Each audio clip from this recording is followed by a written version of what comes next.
I was at Agenda 2000, and one of the people who was there was Craig Mundy, who is some kind of high mucky muck at Microsoft. I think Vice President of Consumer Products or something like that. And I hadn't actually met him. I bumped into him at an elevator, and I looked at his badge and said, "Ah, I see you work for Microsoft." And he looked back at me and said, "Oh yeah, and what do you do?" And I thought he seemed just a sort of a tad dismissive. I mean, here's the archetypal, guy in a suit looking at a scruffy hacker. And so I gave him the 1,000-yard stare and said, "I'm your worst nightmare."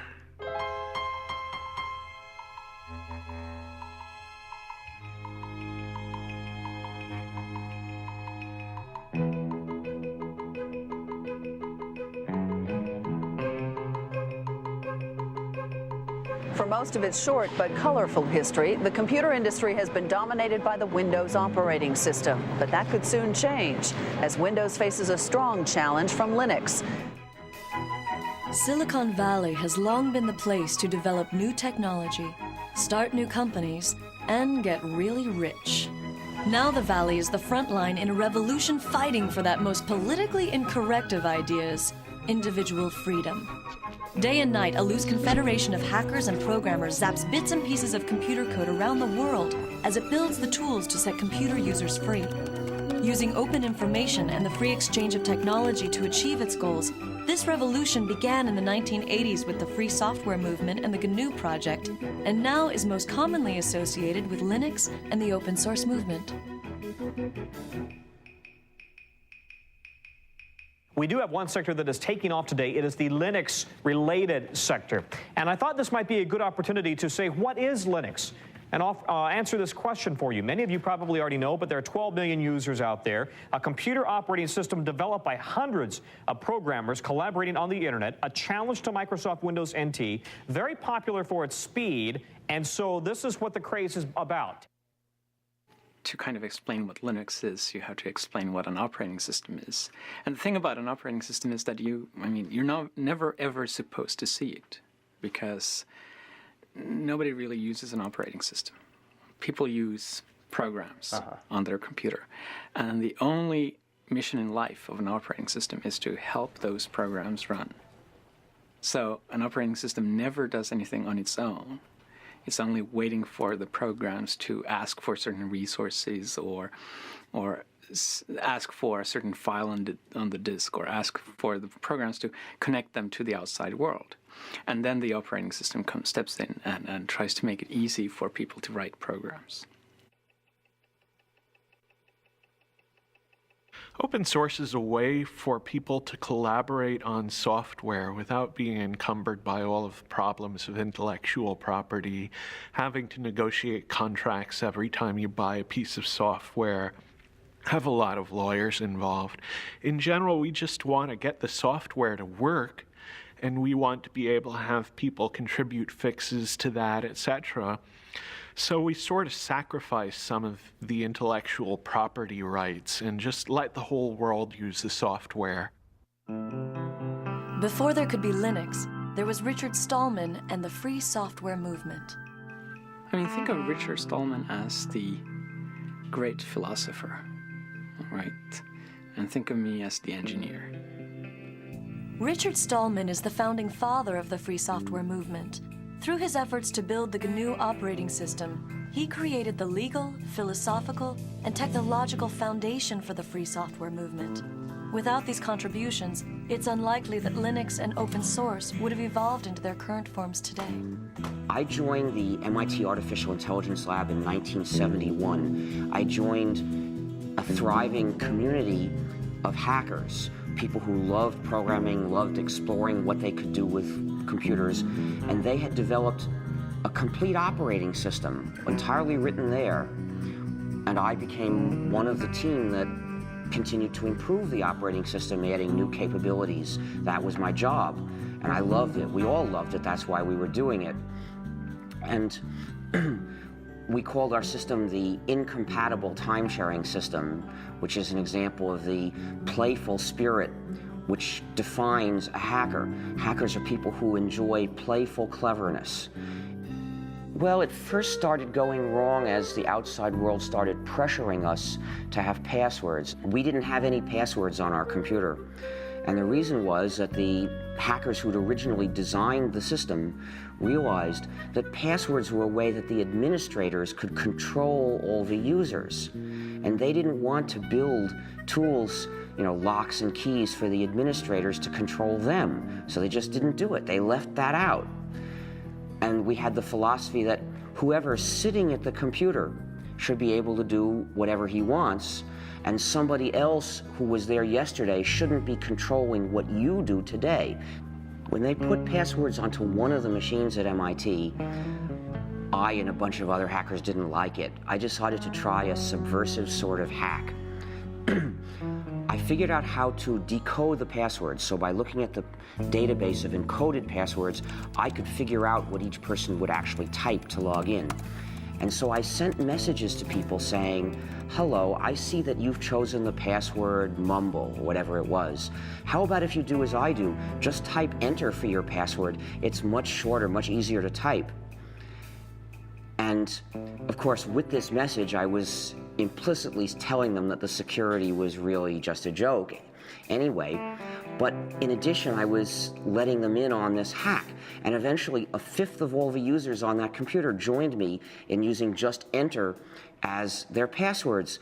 Where did the ideas that led to what is now called open source, how did that begin? Who began that? Well, it actually began with the start of computers, because at that time, software was just passed around between people. And I think it was only like in the late 70s, early 80s, that people started really closing up their software and saying, no, you can never get a look at the source code. You can't change this software, even if it's necessary for you to fix it for your own application. And you can actually blame some of that on Microsoft. They were one of the real pioneers of the proprietary software model. In the mid-1970s, a group of hackers and computer hobbyists in Silicon Valley formed the Homebrew Computer Club. In the club's January 31st, 1976 newsletter, Bill Gates of the recently formed Microsoft wrote an open letter to the community where he made a point-by-point argument for the relatively new concept of proprietary software. Up to that point, the practice of computer users had been to freely pass around software with not much thought given to its ownership. Known as an open letter to hobbyists, Bill Gates writes, "To me, the most critical thing in the hobby market right now is the lack of good software courses, books, and software itself. Without good software and an owner who understands programming, a hobby computer is wasted. Will quality software be written for the hobby market?" Gates goes on to write, "The feedback we have gotten from the hundreds of people who say they are using BASIC has all been positive. Two surprising things are apparent, however. One, most of these users never bought BASIC, and two, the amount of royalties we have received from sales to hobbyists makes the time spent on Altair BASIC worth less than $2 an hour. Why is this? As the majority of hobbyists must be aware, most of you steal your software. Hardware must be paid for, but software is something to share. Who cares if the people who worked on it get paid? Is this fair?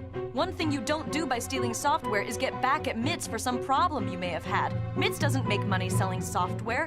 One thing you do is prevent good software from being written. Who can afford to do professional work for nothing? What hobbyist can put 3-man years into programming, finding all bugs, documenting his product, and distribute it for free? The fact is, no one besides us has invested a lot of money in hobby software. What about the guys who resell Altair BASIC? Aren't they making money on hobby software? Yes, but those who have been reported to us may lose in the end. They are the ones who give hobbyists a bad name and should be kicked out of any club meeting they show up at. I would appreciate letters from anyone who wants to pay up or has a suggestion or comment. Signed, Bill Gates, General Partner, Microsoft." In the late 70s and early 1980s, Richard Stallman was doing artificial intelligence research and coding at the MIT Artificial Intelligence Lab. Richard had a number of negative experiences during that period, which soured him on the whole idea of commercial software. Such as? Some code that he wanted to work on and wanted to fix was locked up, and he couldn't get the company that owned the code to let him fix it, even though it would have been to their advantage to do so. And that put me into a moral dilemma, you see, because to get one of the modern computers of the day, which was the early 80s, you would have to get a proprietary operating system. The developers of those systems didn't share with other people. Instead, they tried to control the users, dominate the users, restrict them, saying, if to get this system, you have to sign a promise you won't share with anybody else.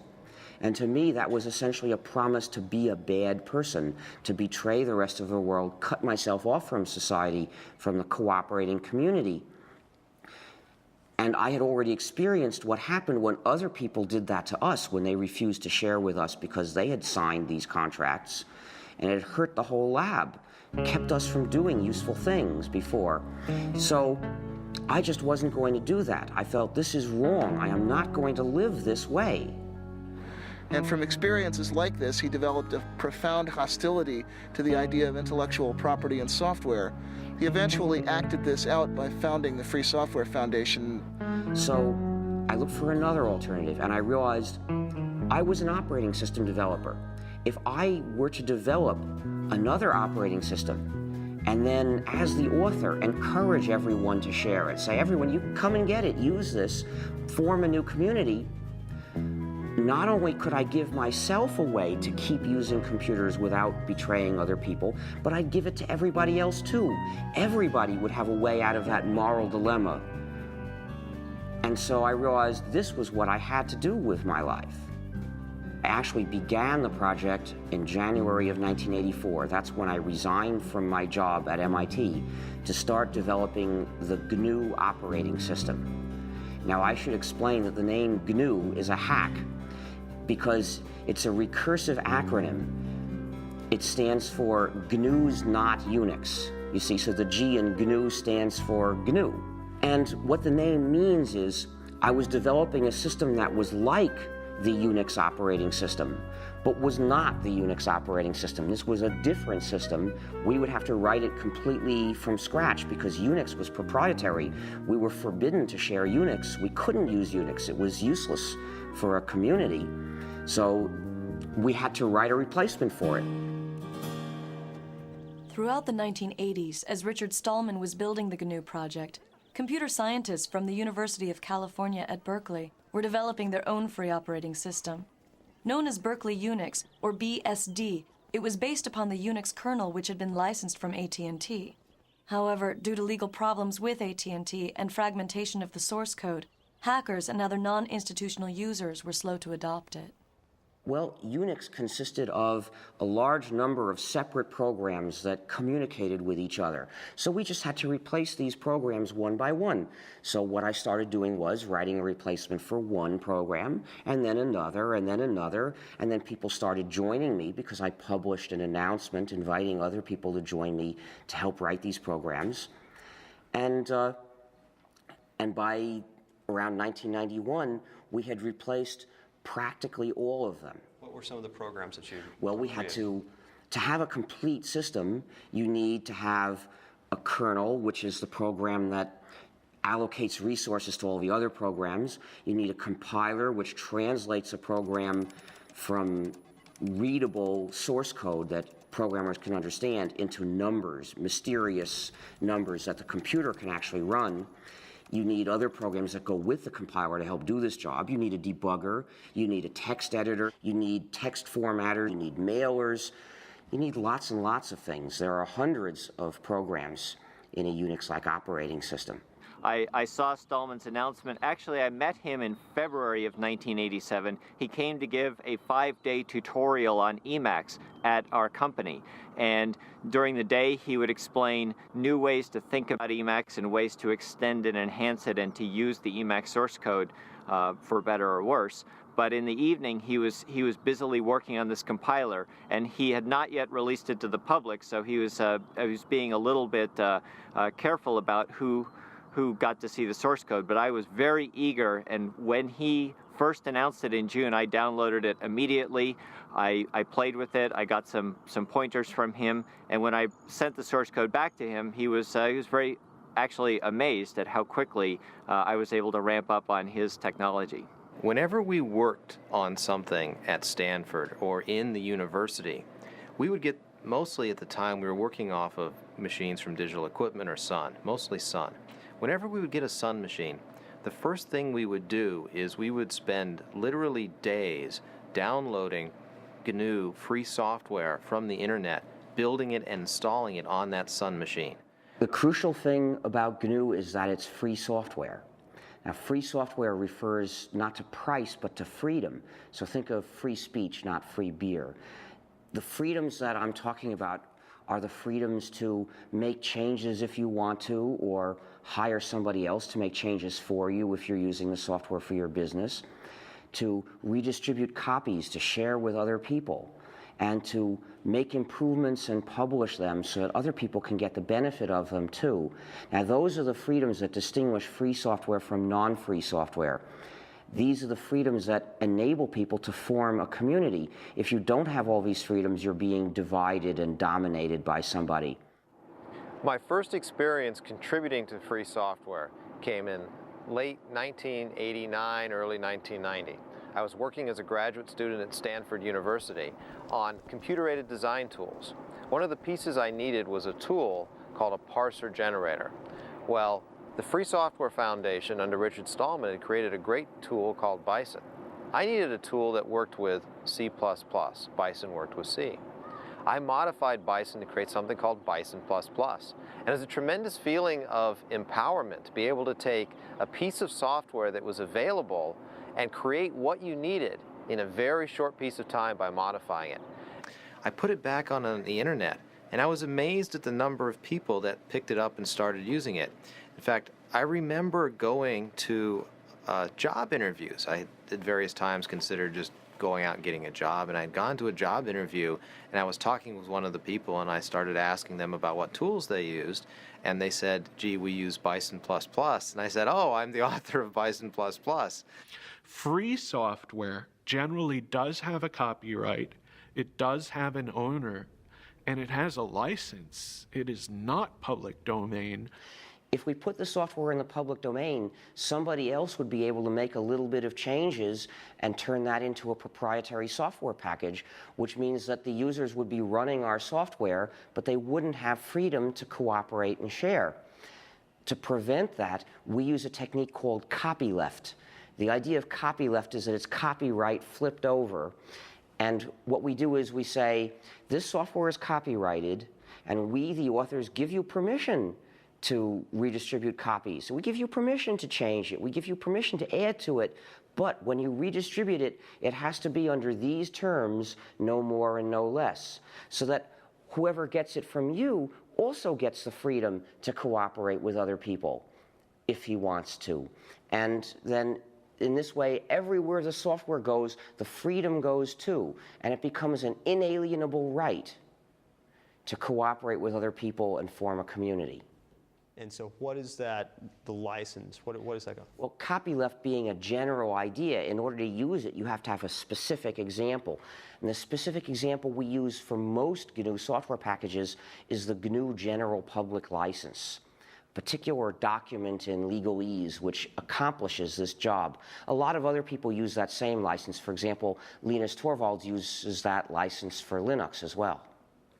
Well, the license I use is the GNU General Public License. That's the one that Richard Stallman wrote, and I think it's a really astounding contribution. It's one of the few software licenses that was written from the standpoint of the community rather than from the standpoint of protecting a company or, as is the case with the MIT and the BSD license, performing the goals of a government grant program.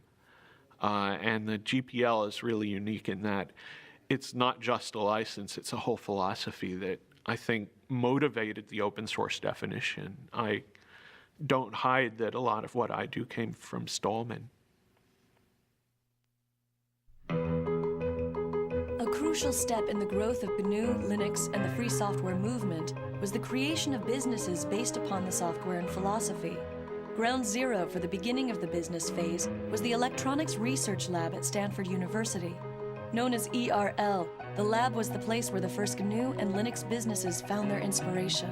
So right here is where ERL was.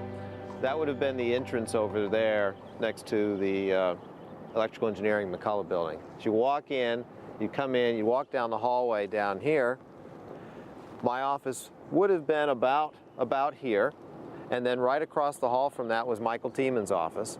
Michael Tieman took and started a company, Cygnus Software, but the idea was to sell consulting and services around the GNU free software. And, well, Michael's done very well with Cygnus. Well, I spent a lot of time working out how we were going to make money, and in the original GNU Manifesto, which is the last chapter of the GNU Emacs manual, Stallman proposed a number of different possible ways to make money. From the beginning of the free software movement, I've had the idea that there's room in it for business to be done. One of the advantages of free software is that there's a free market for any kind of service or support. So if you are using software in your business and you want good support, you have a choice of people to go to for it.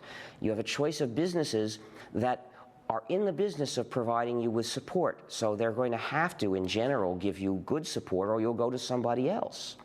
With proprietary software, support is a monopoly. There's one company, typically, that has the source code, and only they can give you support. So typically, you're at the mercy of a monopoly. That's the case, for example, with Microsoft. So no wonder the support is so bad. The benefits of free software were tremendous, but the cost of supporting it internally made managers very, very nervous. And so the fundamental idea I had was, if we could build a model that could deliver 2 to 4 times of support and hand-holding capability that an internal engineer could provide, and we could do it at 1/2 to 1/4 the cost, that would meet the test of whether or not people would actually buy. And by about the fall of that year, we had all of the things worked out about who we needed on the technical team, what the terms of the sale would be, what the key price points were, and we actually received our incorporation in November of 1989. One of the most difficult things in starting our company was actually finding a name for it. I explained this to one of my friends. We were having difficulty, and he returned an email message that basically just had a bunch of words with the name GNU in it. And Cygnus was the one that looked least obnoxious and least obscene. I can say very clearly that Cygnus was the first business that specialized in free software. Cygnus supported free software, filled a very essential niche because we had this great software. You could get it for nothing, but you couldn't get support, and they made their money by charging for support. The GNU project started by building a toolkit of basic development tools such as a C compiler, a debugger, a text editor, and other necessary apparatus. And their intention was eventually to develop a kernel to sit underneath those and be the center of the operating system. By about 1990, they had successfully developed that toolkit, and it was in wide use on a great many variants of Unix, but there was still no free kernel. The kernel happened to be one of the last things we started to do, and we had started it not long before. And that's when Linus Torvalds came along. Linus or Linus? What's your preferred pronunciation? When I speak Swedish, it's Linus. When I speak Finnish, it's Linus. When I speak English, it's Linus. And I really don't care how people pronounce my name. But Linux is always Linux. He developed a kernel and got it working faster than we got ours working, and got it to work very nicely and solidly. His kernel is called Linux. The initial goal was my very personal goal, to be able to run a similar environment on my computer that I had grown used to at the university computers. And I could not find anything that suited me for that, right? So having been doing computers for all my life, basically, at that point I just decided that I'll do my own. Most of the inspiration early on came from Sun OS, which was what I was using at the university at the time. Which university? University of Helsinki in Finland. From 1991 to about 1993 was really, I guess, the infancy period of Linux. That was when it was still only alpha or beta quality. It was relatively unstable, although even then it was a good deal more stable than a lot of what are now called production operating systems. Linus used the traditional tried and true method of writing one program that does the job, and he got it to work quickly, in fact, faster than I would have thought was possible. The term for it is monolithic, which means that basically the OS itself is one entity, indivisible, while in a microkernel, the operating system kernel is actually just a collection of servers that do different things, and then they have a common protocol for doing communication between themselves. So why is it that if the GNU project had so much lead time, so to speak, doing this, why is it that he was able to kind of come in at the tail end, so to speak? We actually started the GNU herd not long before he started Linux. And as it happened, though, we chose a design that's a very advanced design in terms of the power it gives you, but also turns out to be very hard to debug. We decided to divide up the kernel, which traditionally had been one program, to divide it up into a lot of smaller programs that would send messages to each other asynchronously to communicate. And the problem is that style of programming has a great deal of potential for bugs, which are often very hard to figure out because they depend on does this program send this message before or after this one sends that message? And the result was it took us years to get the thing to work. What is Linux's relationship to the GNU project? Well, there's relationships to GNU on kind of multiple levels. One is just a philosophical level of thinking that making your source open is a good idea. When Linus developed the kernel, he wasn't doing it for the GNU project. He did it independently. And he released it independently, and we didn't know about it. But some of the people who did know about it decided to look for what else they could find to put together with that kernel to make a whole system. And they looked around, and lo and behold, everything they needed was already available. What good fortune, they thought, but actually there was no chance about it.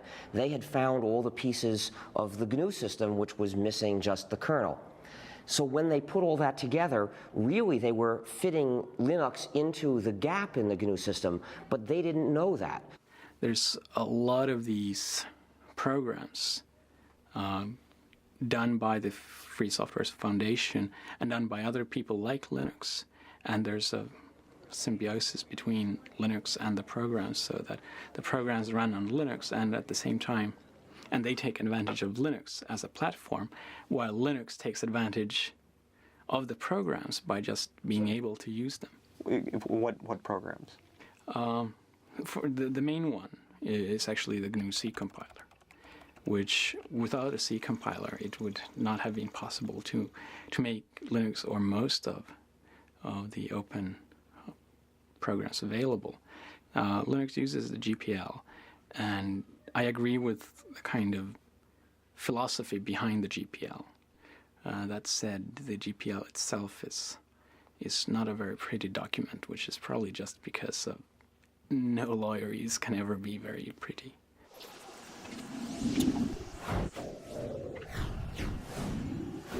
Well, I'd been playing around with Linux for actually late 92, early 93 for about a year before I decided it was to the point where it actually had everything that I needed to really replace the Sun workstation.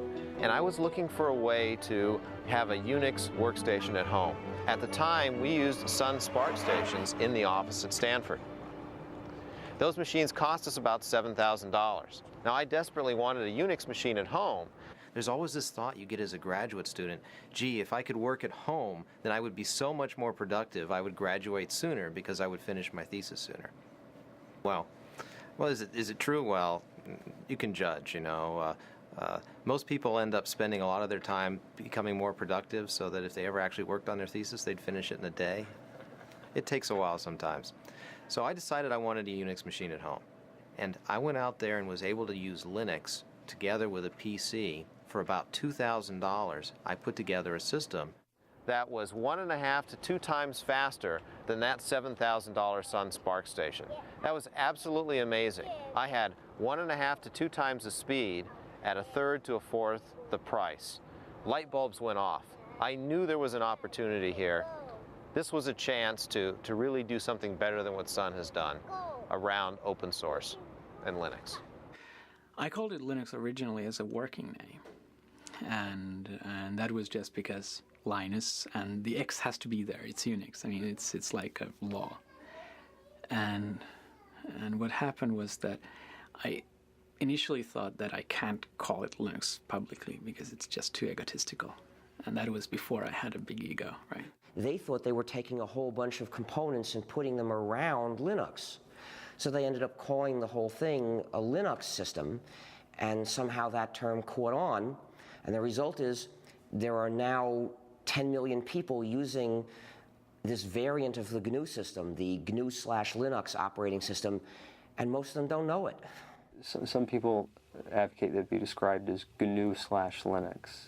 I mean, what's your thought on that? Is that justified, or? Well, I think it's justified, but it's justified if you actually make a GNU distribution of Linux.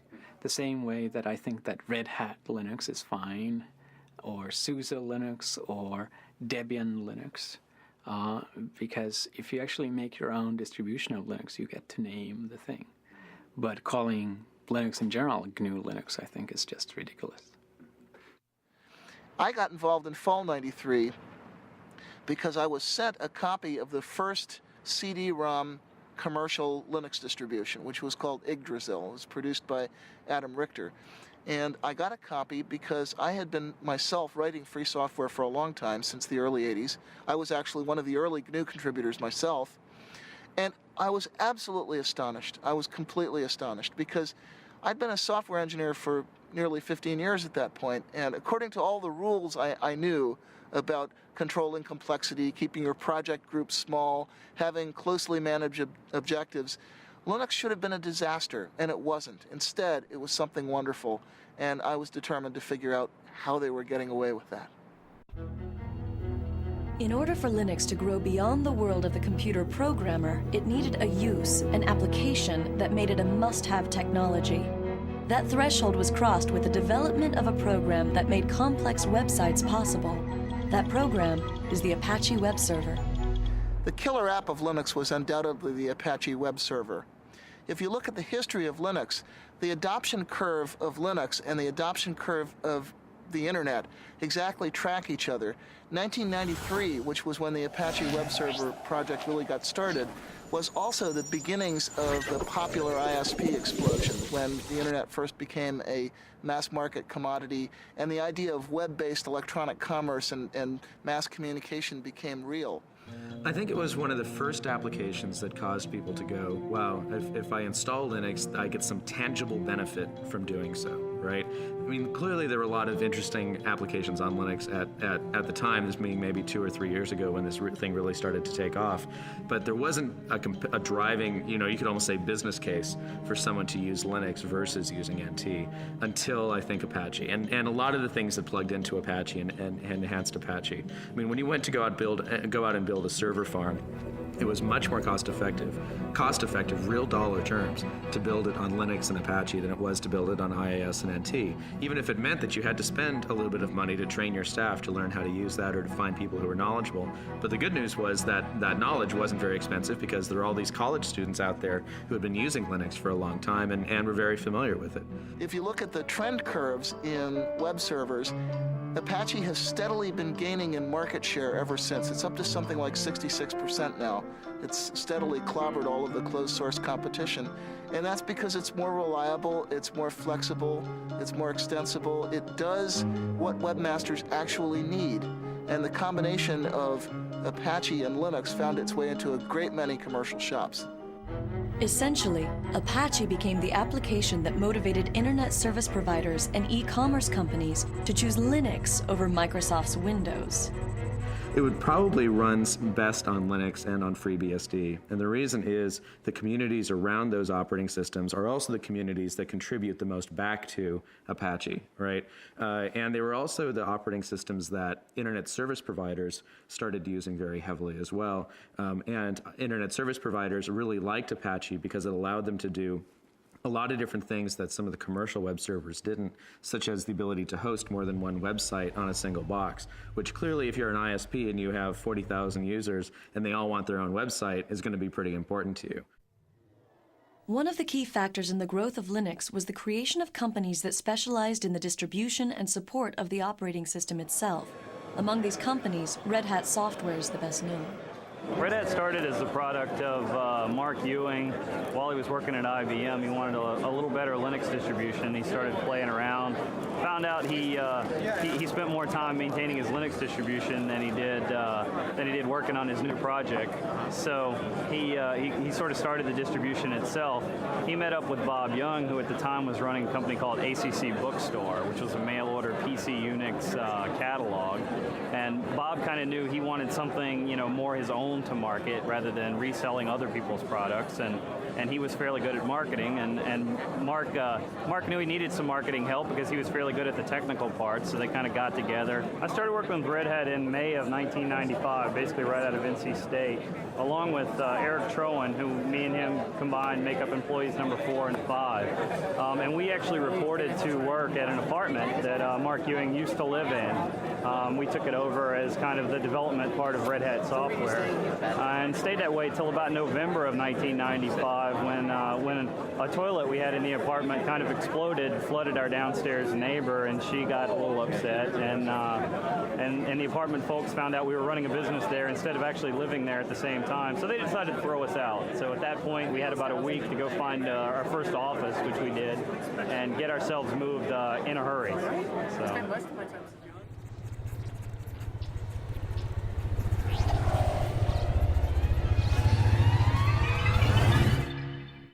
We started going in, again, 95 or so to the venture capital firms, saying, there's something happening here. There's a great business opportunity to build the next Sun for open source. Well, the venture capitalists looked at this and said, gee, you're selling systems, the software's free, this is kind of scary. We're not sure that we want to put money in. And by the way, we funded other systems companies, and it hasn't really panned out. We're scared. I came to the U.S. about 3 years ago, and the reason really was that I'd been spending like 6 or 7 years at Helsinki University and decided that it was time to see the real world and not just university life. Especially this area had a lot of the most interesting work being done. So I just decided that let's try to move halfway across the world and give this a try, and it's turned out pretty well. Do you see this as temporary or long-term? Well, we saw it as temporary at first, and I think it's certainly looking like it's turning long-term. Our youngest daughter is both a US and a Finnish citizen because she was born here, and the older one is speaking both Swedish and English, so.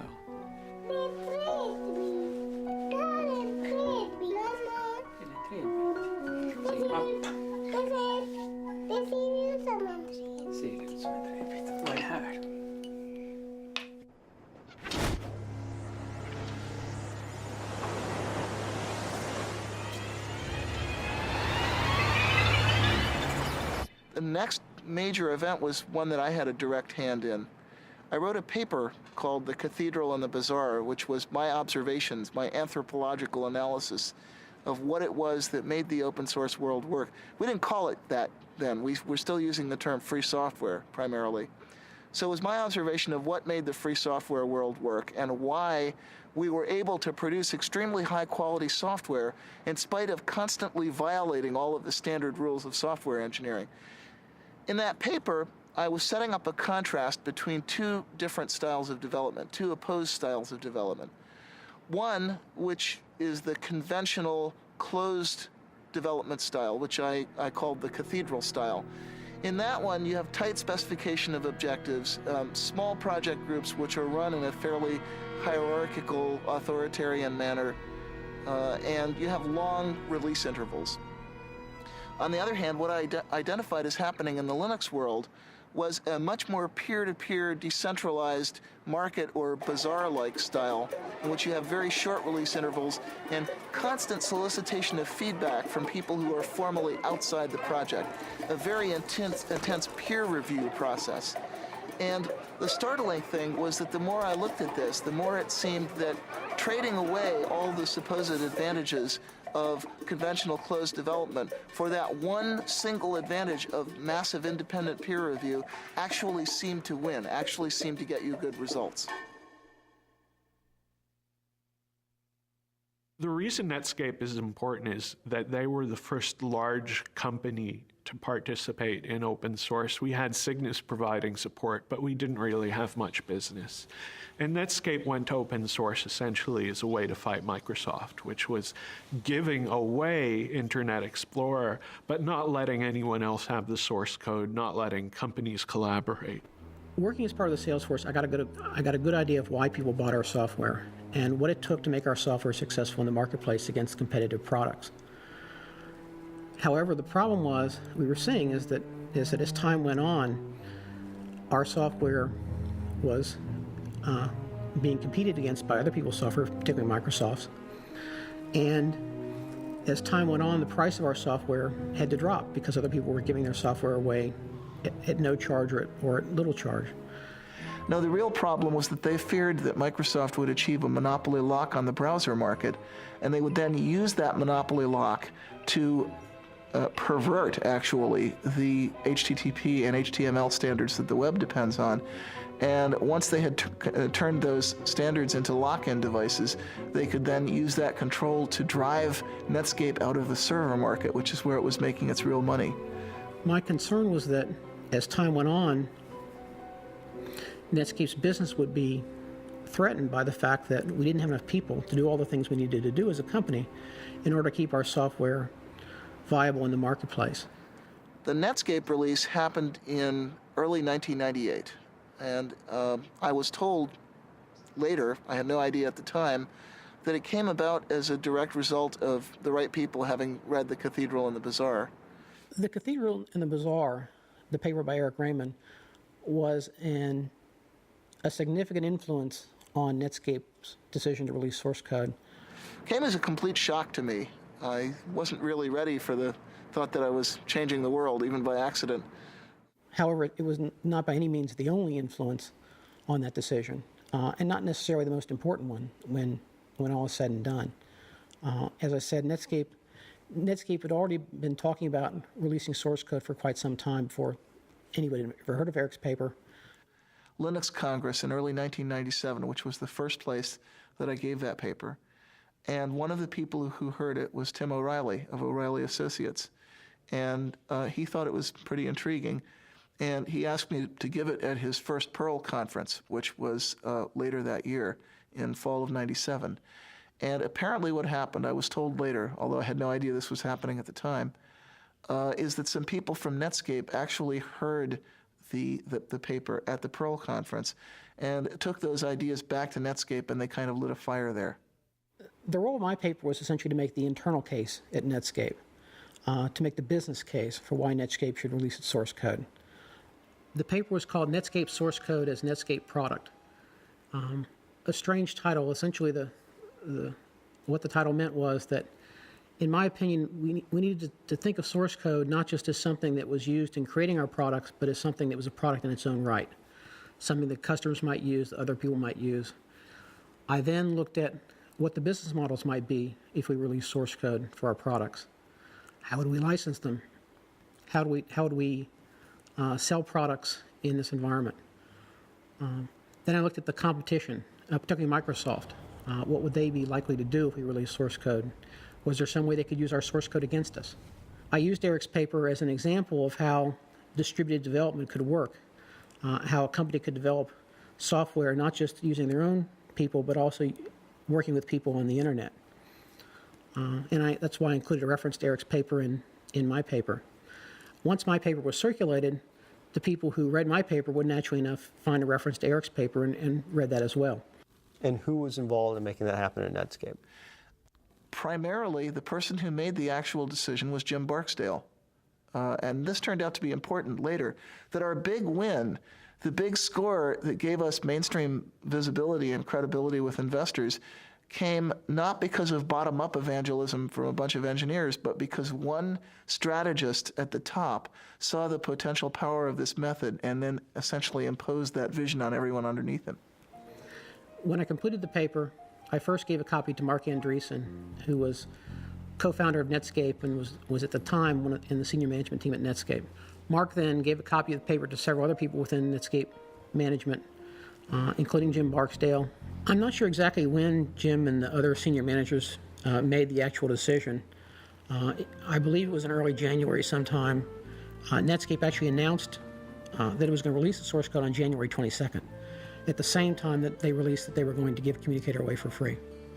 When Netscape decided to release the source code, people sort of got a wake-up notice that said, hey, maybe there is something to this idea of releasing source code and doing development with people outside your company.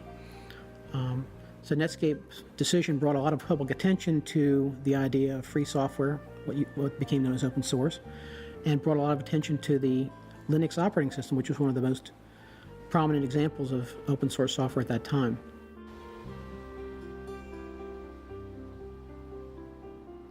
This is our first office, Mountain View, California. We moved here in early 1995. This is 4,000 square feet. It was an incredible leap of faith for us to move out and take the company to our own office. Now, what's really important about this place is that this is the office where the term open source was invented. If you walk into an executive's office and you say, free software, okay, if you're lucky, the response you'll get is something like, free software must be cheap, shoddy, worthless. And if you're not lucky, it has associations with the Free Software Foundation's wholesale attack on intellectual property rights, which, regardless of what you think about the ethics of that, it's lousy marketing. It's not something that businesses want to hear. So Eric Raymond knew that there was a problem. We'd been calling this free software, but people took the term free and associated with free of charge. They thought that you couldn't make money or you couldn't sell, which is exactly the wrong concept. We wanted to get across the idea that the software was open and that the source code was available. Very important pieces. We had this meeting at the VA offices in Mountain View where Eric, myself, and Christine Peterson from the Forsyth Institute joined us, as well as several other people. Christine Peterson was there by phone. John Mad Dog Hall was also there by phone. A guy named Todd Anderson, who later worked for SUSE for a while, was there. Sam Achman, who now runs Penguin Computing, was there. He was an employee of VA at the time. Well, we came up with the concept of open source. We called Linus, in fact, and asked Linus if he liked it. He was interested. He liked it. Eventually, we came up with something that replaced free software. So that was the beginning of open source. How did you choose the words open source? Do you remember? I think Christine Peterson was the person who really came up with the idea. We wanted, again, the idea that the source code was out there and it was open. There weren't many choices. Well, since the first three recipients have spoken for the open source movement, I think I should speak about the free software movement. The open source movement focuses on practical advantages that you can get by having a community of users who can cooperate on interchanging and improving software. I agree completely with the points they make about that. The reason why my views are different, why I am in the free software movement rather than the open source movement, is that I believe there's something more important at stake, that freedom to cooperate with other people, freedom to have a community is important for our quality of life. It's important for having a good society that we can live in, and that is, in my view, even more important than having powerful and reliable software. But I think some of the people in the free software camp are a little scared by the commercialization. And, of course, a rebel is put off by success. I think that commercialization is very important. We want to mainstream this software. And I work with Richard Stallman, who's the gray-haired man of free software, on a regular basis. And I don't feel I have any philosophical differences. Me as author of the open source definition, and he is originator of free software as an organized thing, except for one thing. Richard wants all software to be free, and I think that free software and non-free software should coexist. That's the only difference we have. we decided early on that what we needed a definition. We needed a kind of meta license to define the term open source. And what we came up with is a document called the Open Source Definition. It's derived from the Debian Free Software Guidelines that were originally written by Bruce Perens. I had written the original draft of that, discussed it for a month with the Debian developers. Debian is a Linux distribution, and made it their project policy. And Eric and I decided to relabel what we'd written for Debian as the open source definition, and to say open source is software that gives you a list of 9 rights, which is in the open source definition. The first right is free redistribution. This doesn't mean free as in no price, it means liberty. You have to be free to redistribute your software to someone else, and actually no price is a side effect. You can charge for that redistribution or not. It has to come with source code so that someone can maintain a program. If they go from a PC to a Mac, for example, they can change the software. Derived works have to be possible. If someone has to improve your program, they should be able to distribute the result.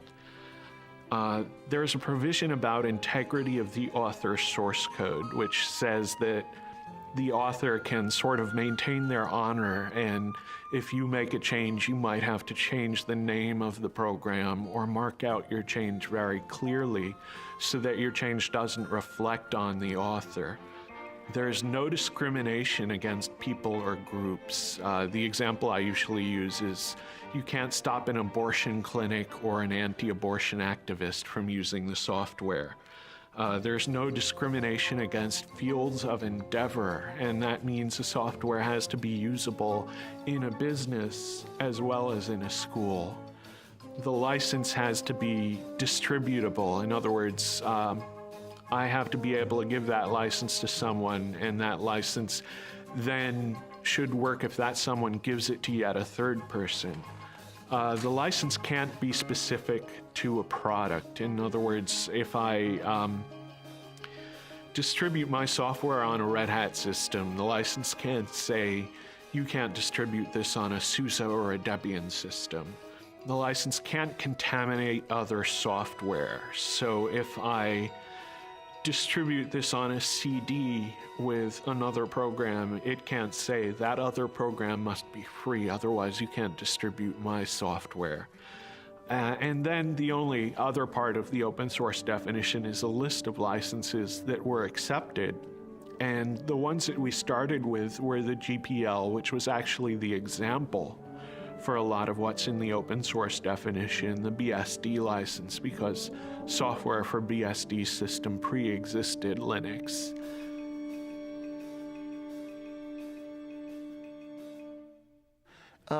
I think the next moment that I thought was really pivotal was when the database vendors flipped over, which happened about 3 months sooner than I expected it to. It actually happened in late July, early August, that we got commitments to do Tier 1 ports from Oracle and Sybase and the other key database vendors. And why was that critical? Because we knew that in order for the open source story to be credible, and especially in order for the Linux story to be credible, we'd have to get commitments from independent software vendors to do ports of their applications to these platforms. And I was actually kind of worried. I felt that we were in a window of vulnerability between the time that we announced the open source campaign and the database vendors flipped over. That was the point at which hostile action by Microsoft or other closed source software companies, that was the point at which a serious marketing blitz might actually have sunk us.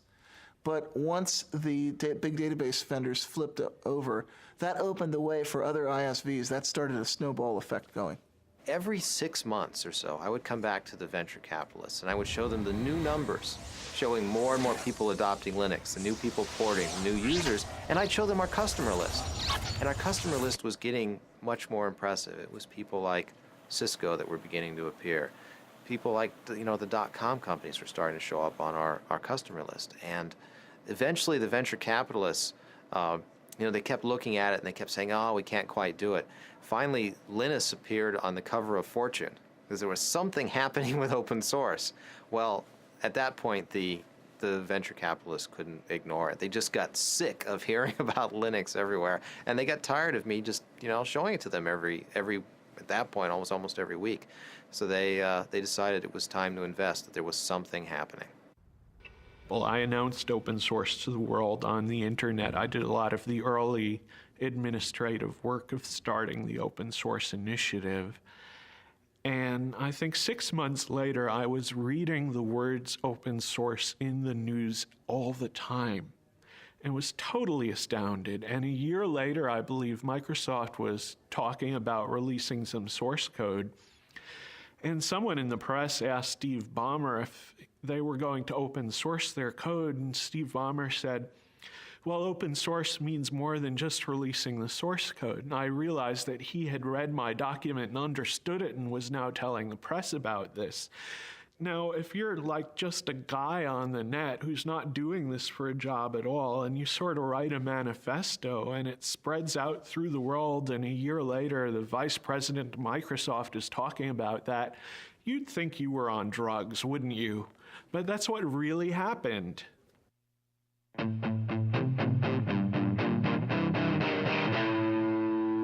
The local users groups tend to be more an issue of building a social network, especially getting people familiarized with the issues, also just acting as a kind of support network for people who do not, for example, have the ability to pay for a commercial support network. So one thing they're doing in this area, for example, is they're making these, I think it's once a month, they're having install fests, which means that people who have problems getting Linux installed on their machine or have some issue, I mean, maybe they've actually installed Linux but want to set up the network in a specific way, can actually bring in their machines to this users group meeting. And there's a lot of people that are willing to help who've maybe seen that problem before.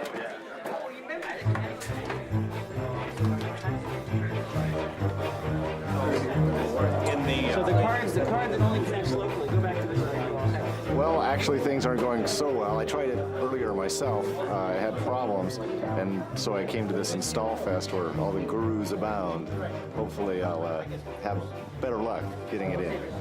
Instead of sending emails or writing to news groups on the internet and waiting several days for the answer sometimes, it's easy to come here and find other people who might know about your problem and may be able to help you. And hopefully within a few hours you have your machine installed. Originally I wanted to install on my larger laptop, and so I just did a search on the net and found where there were resources to get help. And I'm here today because I'm trying to put Linux on this little guy right here, which is a Toshiba Libretto. And it's not the easiest thing in the world to do because it's a weird piece of hardware. So, are there any chairs around here?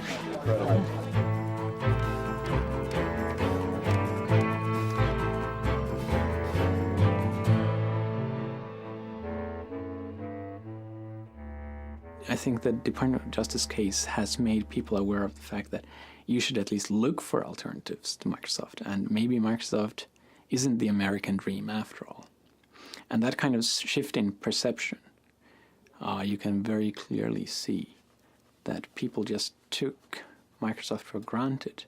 And maybe they're still buying Microsoft, but at least they're kind of more aware of the issue these days. Microsoft actually used Linux as defense. They used Linux to ground a claim that they don't have a monopoly because Linux could essentially push them off their catbird seat at any time. It was a very ingenious argument, totally specious, because it didn't do anything to answer the charge that they had previously engaged in bullying and various anti-competitive practices. But it was clever of them. In an event, the judge didn't buy it.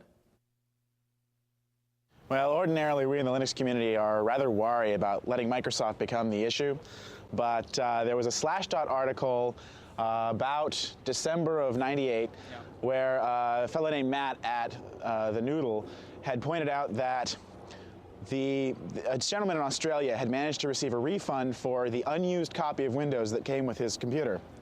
So he declared the 19th of January, was it January? It's February, I'm sorry, the 19th of February, he declared the 19th of February Windows Refund Day, and he encouraged everyone to go to their computer manufacturers and return their unused copies of Windows as it was specified in the Windows End User License Agreement. Yeah, it's important to remember that in the license itself it says that you can receive a refund if you don't use the software, and that the manufacturer is bound by law to do this, or at least bound by contract. And we found that, you know, if you called up these manufacturers, they basically said, "It stopped bothering me, kid," and hung up on you. We didn't really want to sort of give out the location of where we were going to meet until, you know, at the very last second. So what we did is we had people meet at places that we could control in the different towns around here. So I was the San Jose marshal, and I believe, Nick, you were the San Francisco? Rick Moen and I did San Francisco. Right. Yeah. And so we had maps there, and we handed them off to everybody who was coming. Well, we actually met at a Denny's that's just outside the Foster City limits, Foster City city limits, which meant also that it was just outside the Foster City police jurisdiction, which meant that any incidents that happened at the meeting point happened in the jurisdiction of San Mateo, and if they told us to get lost, we'd say, fine, we're going to Foster City, bye. It's sort of the Dukes of Hazzard method of avoiding the cops, so. Well, actually, we marched on the other side of this building. We marched around and up onto the parking structure that's up there. And that's where Microsoft had a reception laid out for us with drinks and a big sign that said, you know, Microsoft welcomes the open source community. And the local news cameras got shots of Eric Raymond and the Microsoft representative. The Microsoft story seemed to mostly be that this was not an issue for Microsoft, but rather from the OEMs. So we all needed to go back to our computer manufacturers and try yet again to try and get a refund from them. We responded to them saying, you know, we've tried that, it's not possible. We need Microsoft to take action at this point. And they just repeated the tagline over and over again. You need to go to the OEMs, the manufacturers, and get your refunds there. We had about 150 people, probably about half of which had signs and such, so. Well, we ended up actually right in this courtyard here. Basically, we originally gathered outside. Various people sent groups in. People from the FreeBSD camp sent a couple folks in. We had Eric Raymond and Chris actually tried to go up eventually. And, they had blocked the elevators off to us. Where were their offices? Their offices are right up here on the 9th floor. We got some really nice press out of it.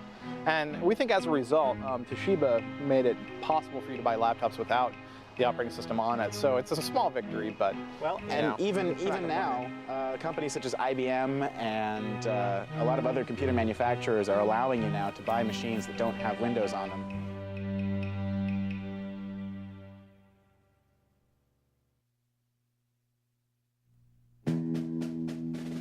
You know, when I was a kid and I went to school, the teachers were trying to teach us to share. They said if you bring some candy, you can't eat it all yourself, you've got to share it with the other kids. But now the administration says teachers should be teaching kids to say yes to licensing. If you bring some software to school, oh no, don't share it. Sharing means you're a pirate. Sharing means you'll be put in jail.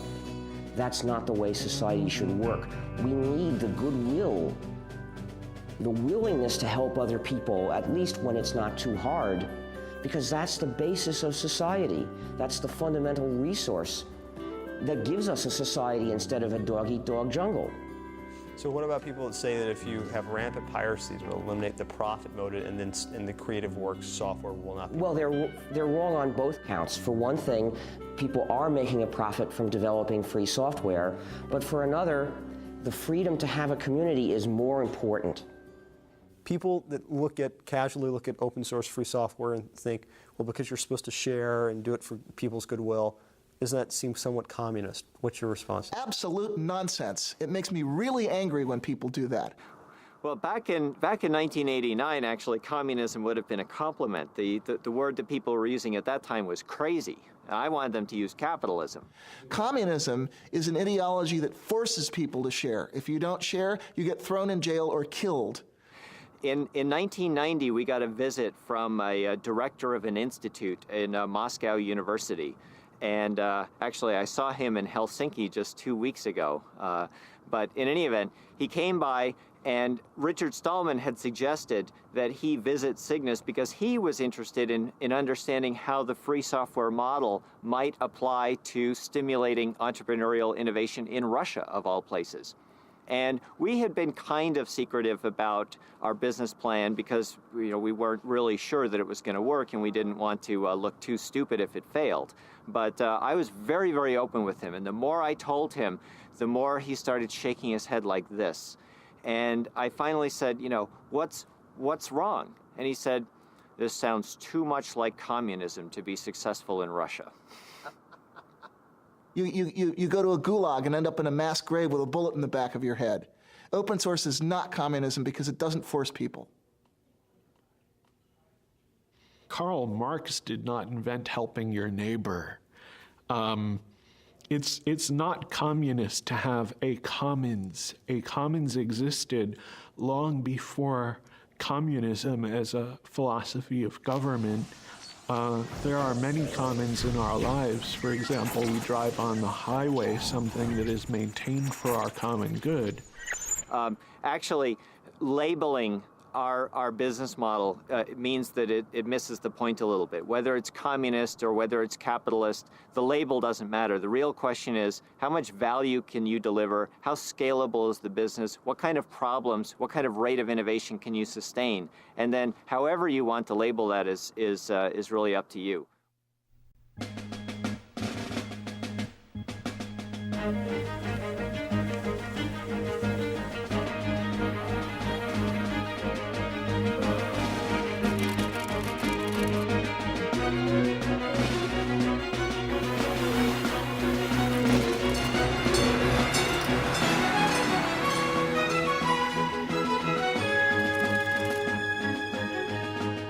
A lot of people described that August Linux World as Linux's coming out party. Linus Torvalds was very funny about that. He said, what, was Linux gay? But some people said, yeah, that was our debutante ball. That was when the Linux guys, the hardcore hackers, really got it together with the suits.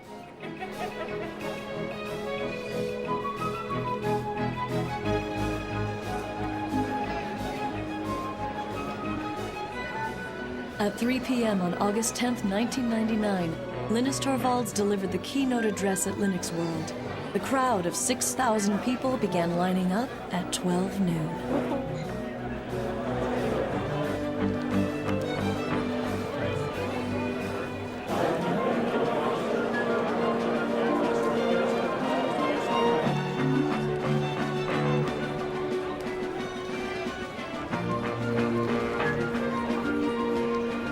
Ladies and gentlemen, please welcome Larry Augustine, Linux World Conference Chair and President and CEO, VA Linux Systems.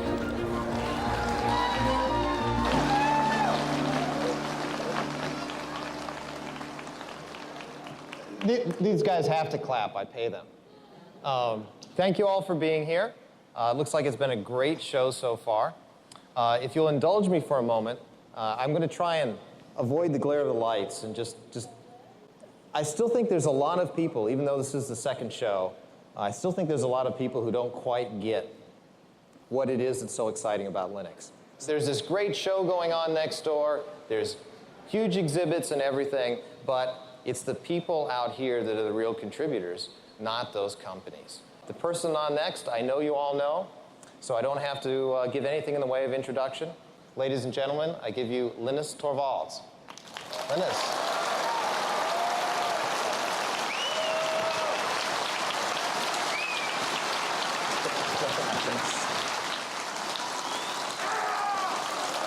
Calm down.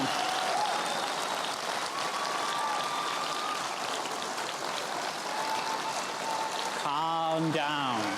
Say, ooh. Yes. I don't want to just give one of my normal talks because I find them boring. Probably by now, most of you find them boring too because you've heard them like 10 times. But after the technical update, we'll actually try whether we can do a questions and answers session with 5,000 people or how many of you there are there. And it may not actually work out because one of the 5,000 people is really loud. The one thing I will do, which I always do in all my talks, is the gratitude thing. I want to kind of acknowledge the fact that I've obviously not been alone in doing Linux.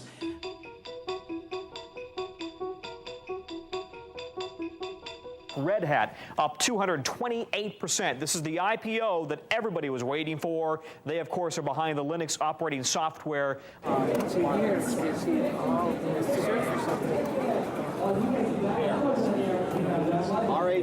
I know what it is. All I've gotten today are comments about what the stock price is. All morning. You know, it was at 41, it was at 42, it was at 47, it was at 53, it was at 51.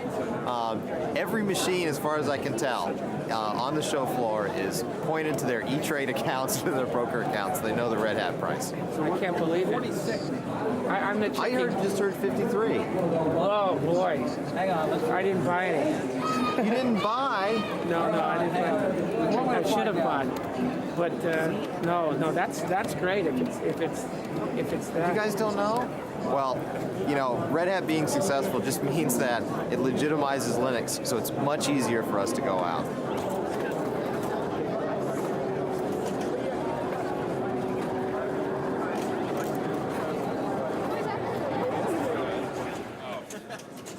Yeah, our made-for-digital homoerotic adventure kits. The government confiscated that one. Yeah. It's kind of been a little bit divided, and you've got a lot of people that are pretty hardcore, and they're kind of offended by that, you know, because they've worked really hard and they're not really getting maybe their fair share out of that. Some people do get ticked, and you know the thing that you see that on a lot of mailing lists or on Slashdot. You know, you'll read, this guy is really mad because he didn't get a chance to didn't get a chance to get stock from Red Hat. He didn't get a chance to get a job from this other company, you know. But the kind of the shocking secret there is that most of the really hardcore guys, you know, they don't care so much. The guys that are kind of really down in the trenches, they're writing this code because they need this code. If we could invite Richard Stallman, who's the founder of the Free Software Association, and Tim Ney, who's the managing director. There we go. Here it is. Richard, I saw you playing your recorder in Paris at that Linux conference, but I didn't have an audio track. So would you get them to add audio to their video downstream next time? I don't have any control over that. Unfortunately, those things can only be done with non-free software. Okay. All right. We'll give you the award. And before you say a word, we'll have Tim and yourself hold up a little representation of the contribution towards the Free Software Association. So, very ironic things have happened, but nothing to match this. Giving the Linus Torvalds Award to the Free Software Foundation is sort of like giving the Han Solo Award to the Rebel Fleet. You see, some of you may not realize how far that analogy goes. But actually, let me tell you how we got here. See, what happened is, 15 years ago, if you wanted to use a computer, the only way you could do it was with proprietary software that divides and subjugates the users. And most people a lot of people didn't like it, but they saw no alternative. But some of us were determined to make an alternative, and we said we're going to develop a free operating system, a free software operating system that will give users the chance to have freedom while they use their computers. Now, a lot of people said, well, it's a nice idea, but it's so hard, we'll never get it done, so I don't want to participate. I don't believe you can ever get it done. But luckily, not everybody said that. And clearly, we knew we would eventually get the kernel done. But as it happens, somebody else did a better kernel before we did. Now, in the old days, we had an overall strategy for calling people's attention to the importance of freedom, to the freedom that they can have or not have when they use a computer. Well, what can we do about it? As far as I can tell, the only workable way of trying to change this and make that strategy work again is to spread the word that the operating system you're using is actually the GNU system, somewhat modified, of course. And when people know this, they'll take a look at the reasons we developed this system, they'll think about these issues, and some of them will decide they agree. So I ask people, please tell people this is the GNU system. It's the combination of GNU and Linux, so we can call it GNU/Linux.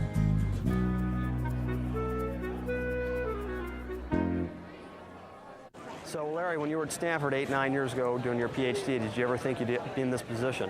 No. All kidding aside. No, I had no idea, honestly. What did you think when you were finishing up your PhD? You know, that's a good question. I really didn't have a good idea. I mean, here we are on this huge show floor.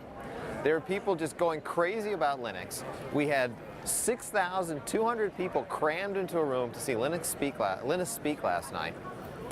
Here we are with, you know, all of these huge vendors all over the show. It's just, you have no idea that this is going to happen. I mean, this is just this little operating system that we were happy with, that a few people cared about. You know, I thought I'd have a nice little consulting business, and here I am suddenly with all of this huge show going on. It's just incredible. I mean, a year ago, you could look and say, you know, this is going to be big.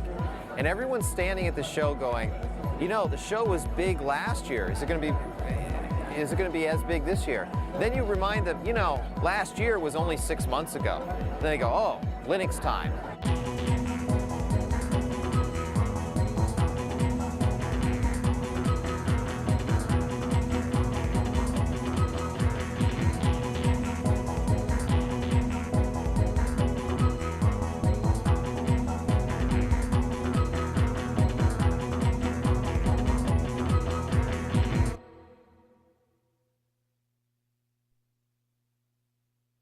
So leading up to the IPO, we had arrived actually in San Diego on Tuesday night. We spent Wednesday morning meeting investors in San Diego. We flew up to San Francisco. We spent Wednesday afternoon meeting investment firms in San Francisco. Then on the Thursday morning of the IPO was when our stock would be traded publicly. So it was nice that we had ended the tour in San Francisco, because we could go to the Credit Suisse trading desk the next morning to watch the public offering. And in San Francisco, being close enough to the company and to our families, we could invite people up to actually join us in the first trade. So I invited my wife, and we invited Linus and Tova and a number of other friends and people who worked in the company to join us. Whenever we invite Linus and Tova, they have 2 young children, and I have a daughter, Andrea, and we always bring the kids along. So we went into the Credit Suisse trading floor with all these traders, and there are these 3-year-old kids running around and chasing each other around the show floor, around the trading floor. So Linus and I walked in, and we walked up into the trading floor, and everyone was very excited. And we kept asking them, "Well, how's it going? Are things going okay?" And they said, "Oh, it's we're really excited. We think things are going well. We don't want to say, you know, we don't want to jinx anything." We walked in. It was a big screen TV showing CNBC. And it was amazing to us, but the theme for the day was Linux. Now, we have an IPO that's going to go today, and when I mean go, it is going to go. The estimates I'm hearing are staggering, but watch VA Linux Systems. It goes at 1240 today. The symbol is LNUX, a provider of large-scale computer service and workstations specially designed for the Linux operating system. The original range on this IPO was $11 to $13, then $21 to $23, then $28 to $30, priced at $30. And the estimates I'm hearing, I don't want to repeat because I don't have a confirmation, but if they're true, they will blow your mind when this stock takes off at 1240. I turned to Linus and I said, "Gee, did you ever think, you know, you'd walk in here someday and Linux would be the theme on CNBC?" And you know, Linus, in his joking way, said, "Oh, absolutely." So we walk in and they show us the buy and sell orders coming in, and it's incredible. We're seeing numbers like $320, $340 a share, and I'm just in complete shock. You know, this is over 10 times where we priced the offering. It was incredible. And I remember Linus just kind of sort of patting me on the back and saying, just, you know, relax. And it was pretty exciting to see that. I mean, it was just amazing. We were stunned. We were lucky that we were able to get back to the offices. We'd been in San Francisco, so we could come back to VA's offices to see everyone in the office for the IPO. We got back, we had, everyone was obviously very excited. The IPO had done just tremendously well. We had a little party that we put together. It was interesting, while we were celebrating, though, there were plenty of people that were still trying to work. I recall cries of, "Be quiet, we're on the phone, we're working," as we went into the offices. One of the things I did was I gave the roadshow presentation for the employees back at the office so they could have an idea of what we'd been telling investors and understand exactly what we'd put together for them. But again, the story of the day is VA Linux now up 766% to $235 to $265. Sue, the best performing IPO ever. Here it goes. Sycamore Networks was priced at $38, surged to $270. This has just beat it. And by the way, so how do you feel about potentially billions of dollars of wealth being created from your creation, but you're not necessarily directly cashing out? So if I hadn't made Linux available, I mean, I wouldn't have gotten any money that way either. So I mean, it's a win-win situation. Just the fact that there are a lot of commercial companies means that there are a lot of Linux people who used to work on Linux kind of on the side. And now they get paid for doing what they wanted to do. And that helps me in the sense that I wanted them to work on Linux anyway.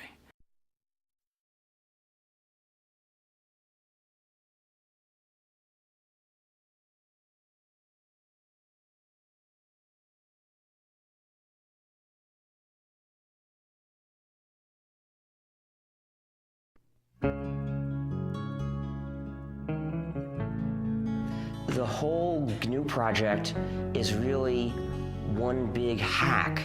It's one big act of subversive, playful cleverness to change society for the better, because I'm only interested in changing it for the better, but in a clever way. Hi, we're the GNU Stallmans, and this is the free software song. Join us now and share the software. You'll be free, hackers, you'll be free.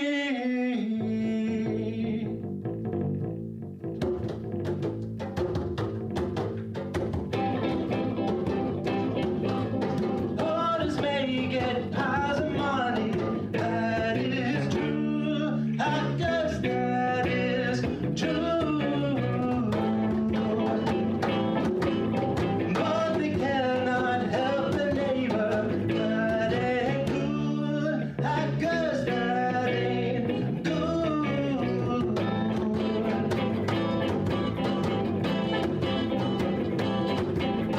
When we have enough free software at our core, hackers at our core, we'll do down those dirty licenses evermore, hackers evermore.